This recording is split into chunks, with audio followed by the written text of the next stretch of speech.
حضرت صلی اللہ علیہ وآلہ وسلم پر وحی کا ابتدائی دور اچھے سچے پاکیزہ خوابوں سے شروع ہوا۔ آپ خواب میں جو کچھ دیکھتے وہ صبح کی روشنی کی طرح صحیح اور سچا ثابت ہوتا۔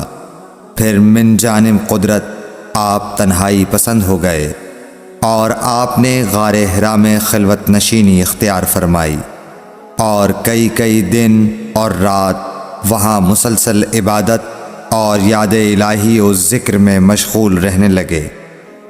جب تک گھر آنے کو دل نہ چاہتا توشہ ہمراہ لیے ہوئے وہاں رہتے۔ توشہ ختم ہونے پر ہی اہلیہ محترمہ حضرت خدیجہ رضی اللہ تعالی عنہا کے پاس تشریف لاتے اور کچھ توشہ ہمراہ لے کر پھر وہاں جا کر خلوت گزین ہو جاتے۔ یہی طریقہ جاری رہا یہاں تک کہ آپ پر حق منکشف ہو گیا اور آپ غار حرا ہی میں قیام پذیر تھے کہ اچانک حضرت جبرائیل علیہ السلام آپ کے پاس حاضر ہوئے اور کہنے لگے کہ اے محمد پڑھو۔ آپ فرماتے ہیں کہ میں نے کہا کہ میں پڑھنا نہیں جانتا۔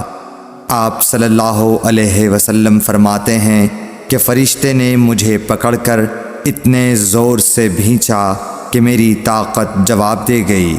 پھر مجھے چھوڑ کر کہا پڑھو۔ میں نے پھر وہی جواب دیا کہ میں پڑھا ہوا نہیں ہوں۔ اس فرشتے نے مجھ کو نہایت ہی زور سے بھینچا کہ مجھ کو سخت تکلیف محسوس ہوئی۔ پھر اس نے کہا کہ پڑھ۔ میں نے کہا میں پڑھا ہوا نہیں ہوں۔ فرشتے نے تیسری بار مجھ کو پکڑا اور تیسری مرتبہ پھر مجھ کو بھینچا۔ پھر مجھے چھوڑ دیا اور کہنے لگا کہ پڑھو اپنے رب کے نام کی مدد سے جس نے پیدا کیا اور انسان کو خون کی پھٹکی سے بنایا۔ پڑھو اور آپ کا رب بہت ہی مہربانیاں کرنے والا ہے۔ بس یہی آیتیں آپ حضرت جبرائیل علیہ السلام سے سن کر اس حال میں غار حرا سے واپس ہوئے کہ آپ کا دل اس انوکھے واقعے سے کانپ رہا تھا۔ آپ حضرت خدیجہ کے ہاں تشریف لائے اور فرمایا کہ مجھے کمبل اوڑھا دو، مجھے کمبل اوڑھا دو۔ لوگوں نے آپ کو کمبل اوڑھا دیا۔ جب آپ کا ڈر جاتا رہا تو آپ نے اپنی زوجہ محترمہ حضرت خدیجہ رضی اللہ تعالی عنہا کو تفصیل کے ساتھ یہ واقعہ سنایا اور فرمانے لگے کہ مجھ کو اب اپنی جان کا خوف ہو گیا ہے۔ آپ کی اہلیہ محترمہ حضرت خدیجہ رضی اللہ تعالی عنہا نے آپ کی ڈھارس بندھائی اور کہا کہ آپ کا خیال صحیح نہیں ہے۔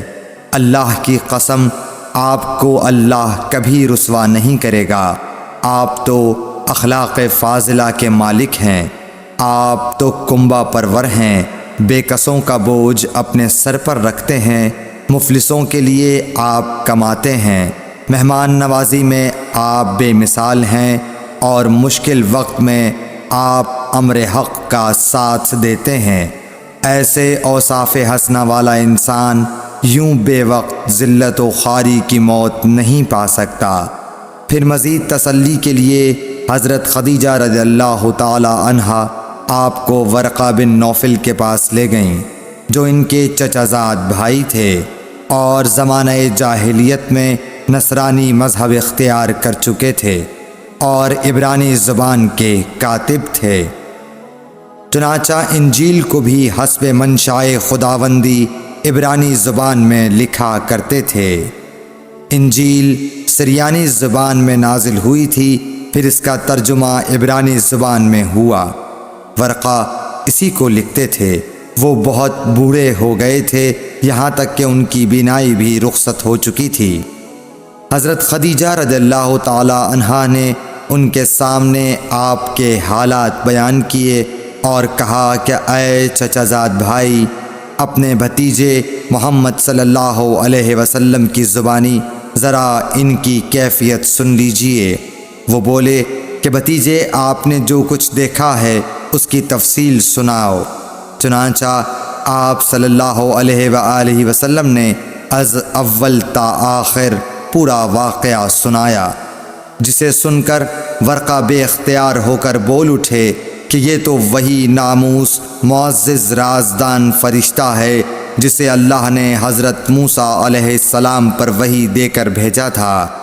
کاش میں آپ کے اس عہد نبوت کے شروع ہونے پر جواں عمر ہوتا، کاش میں اس وقت تک زندہ رہتا جب کہ آپ کی قوم آپ کو اس شہر سے نکال دے گی۔ رسول کریم صلی اللہ علیہ وآلہ وسلم نے یہ سن کر تعجب سے پوچھا کہ کیا وہ لوگ مجھ کو نکال دیں گے، حالانکہ میں تو ان میں صادق و امین و مقبول ہوں؟ ورقہ بولا، ہاں یہ سب کچھ سچ ہے، مگر جو شخص بھی آپ کی طرح امر حق لے کر آیا لوگ اس کے دشمن ہی ہو گئے ہیں۔ اگر مجھے آپ کی نبوت کا وہ زمانہ مل جائے تو میں آپ کی پوری مدد کروں گا، مگر ورقہ کچھ دنوں کے بعد انتقال کر گئے، پھر کچھ عرصے تک وحی کی آمد موقوف رہی۔ صحیح بخاری حدیث نمبر 3۔